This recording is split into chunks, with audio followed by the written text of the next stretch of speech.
Periyava Sharan, Voice of God, Volume 1, Part 2, Chapter 20, The Acharya's Commandment. Sri Adi Shankara Bhagavatpada's important commandment to us in the Pitas which have come down in his name is that we should always engage in meditating on the Lord, Ishvara Dhyana, and to make others also meditate. What for is this meditation on the Lord? The object is to discover that the Lord has become ourselves, or that our true nature is He Himself. How to find out what we are? If you say you do not know, it is enough to meditate on the one whom we call the Ishvara with all the auspicious qualities. Since He and we are the same, He will grant us the realization of His true nature. When thus He and we become one, all attributes will go, and what remains will be attributeless. We send the children to school.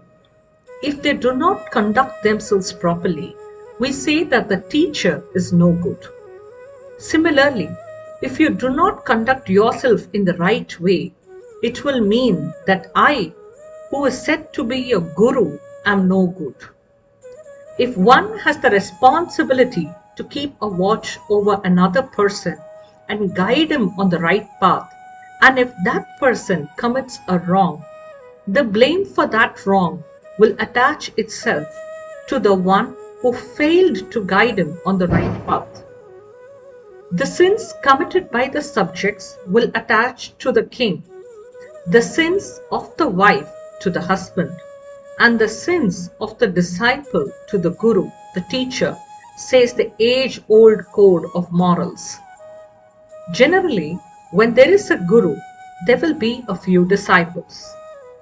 A little sin committed by such disciples will attach to the guru. If one is a Jagadguru, world teacher, how much sin will get attached to him? The entire sins of the world will become his.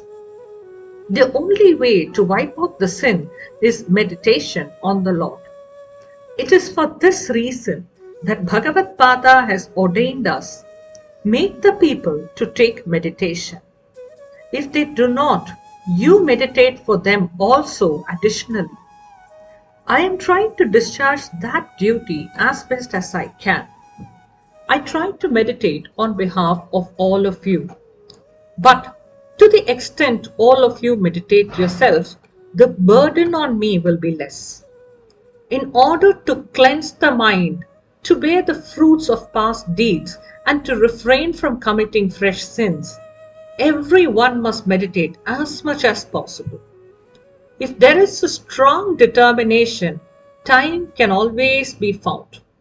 If the time spent in idle chat and on newspaper comments is curtailed, time required for meditation will be definitely found, which gives permanent shreyas. Engaging in meditation should be considered the first duty in everyday life. Whether one is rich or poor, whether there is sorrow or joy, sound health or ill health, meditation shall always be done as much as possible.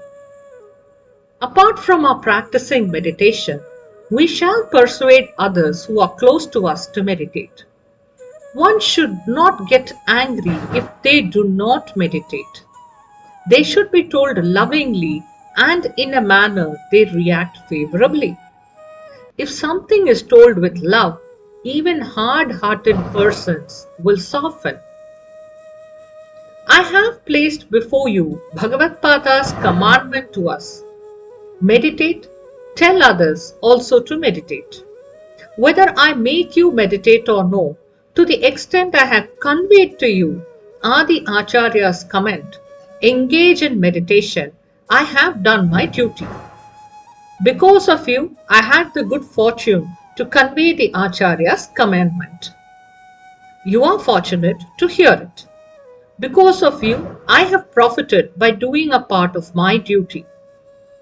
You have also heard and come to know the means for realizing spiritual gain. We have gained mutually.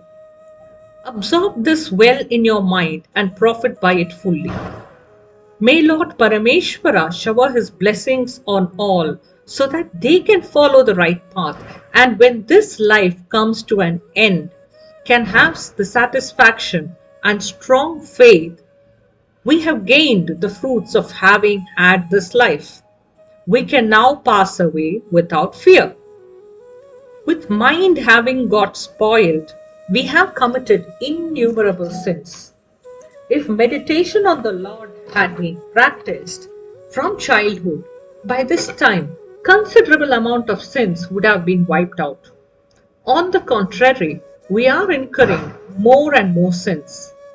For as many days we meditate on the lotus feet of the Lord, we have experienced the fruits of having this life. This is the gain for having taken this life. Each one should ask himself or herself for how long she meditates. Every day we are engaged in several activities, but we would have spent very little time on meditation on the Lord.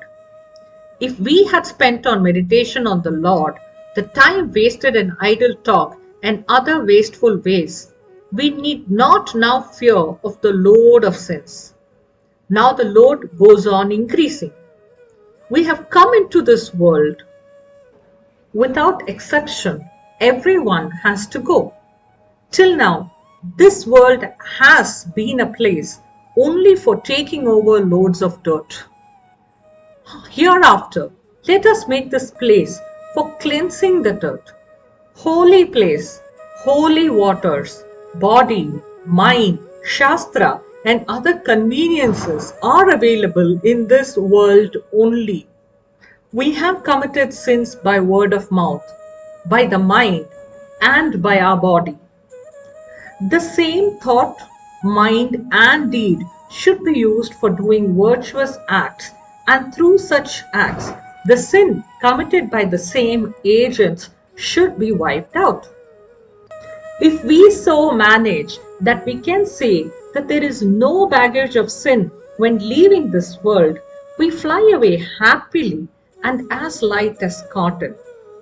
We can return to the same place from where we had started. After that, we can have continuous bliss. In Kannada, there is a saying about our Acharya. He will make even sinners a Paramatma, a great soul. Acharya has laid the steps even for one whom we call a bad soul to realize that there is nothing other than the Paramatma and attain that state. Beginning in karma, this goes through bhakti and ends in jnana. Periyava Shat.